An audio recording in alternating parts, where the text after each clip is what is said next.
Hi అండి, అందరికి నమస్కారం. So Khali cinema 4th release అవుతోంది. సో అందరు కంపల్సరీ చూడండి.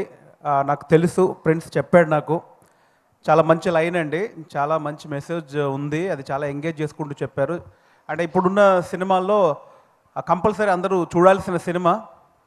అంటే ఎంటర్టైన్మెంట్ కోసం కాకుండా దీనిలో ఉన్న ఒక అద్భుతమైన ఒక మ్యాటర్ ఉందండి. అది చాలామంది యూత్కి ఎస్పెషల్లీ బాగా నచ్చుతుంది. అంత కాన్ఫిడెంట్గా నాకు ప్రిన్స్ చెప్పాడు కాబట్టి నాకు ఆ కాన్ఫిడెంట్ ఉంది. సో 4th అందరూ కలిసి సినిమా చూడాలి. అండ్ నాకు ప్రిన్స్తో మంచి రిలేషన్ అండి, ఎందుకంటే ప్రిన్స్ ఇంట్రడ్యూస్ అయింది, నేను ఇంట్రడ్యూస్ అయింది. ఇద్దరు మా గురువు గారు తేజ గారే.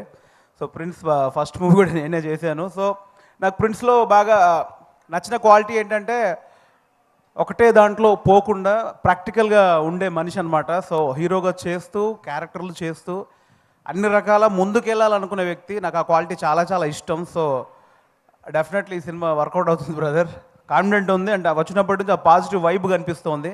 సో డెఫినెట్లీ కలిసి సినిమా మంచి హిట్ అవ్వాలి. అండ్ డైరెక్టర్ శేషు గారికి అండ్ ప్రొడ్యూసర్కి అందరికీ మంచి పేరు తీసుకురావాలి. సో న్యూ టాలెంట్ని డెఫినెట్లీ, కంటెంట్ ఉన్న టాలెంట్ని, న్యూ టాలెంట్ని డెఫినెట్లీ ప్రేక్షకులు డెఫినెట్లీ ఆశీర్వదిస్తారు. సో దీనిలో కూడా నేను కంటెంట్ ఉందని నమ్ముతున్నాను. సో ఖచ్చితంగా సినిమా చూసి టీం అందరిని బ్లెస్ చేయాలని మనస్ఫూర్తిగా కోరుకుంటున్నాను. Thank you so much. Thank you Venu garu, thank you so much. And అలానే ఒక కామన్ క్వశ్చన్ మాకు, సో మీరు మీ లో టైమ్స్లో ఎలా మోటివేట్ అయ్యేవాళ్ళు, and who is your best friend in the Tollywood? చాలామంది ఉన్నారండి ఇండస్ట్రీలో. సో లో టైంలో డెఫినెట్లీ నేను బెస్ట్ ఫ్రెండ్స్ దగ్గరికి వెళ్తాను. లోగా ఉండను, బేసిక్గా సోలోగా ఉండను. లోగా ఉంటే ఎవరో ఒకరు బెస్ట్ ఫ్రెండ్స్ దగ్గరికి వెళ్ళి షేర్ చేసుకుంటాను. ఎస్, ఓకే, సో బెస్ట్ ఫ్రెండ్స్ని కలిస్తే మీరు కూల్ అయిపోతారు అంతే. 100%. Thank you. Thank you. Thank you Venu garu, thank you so much.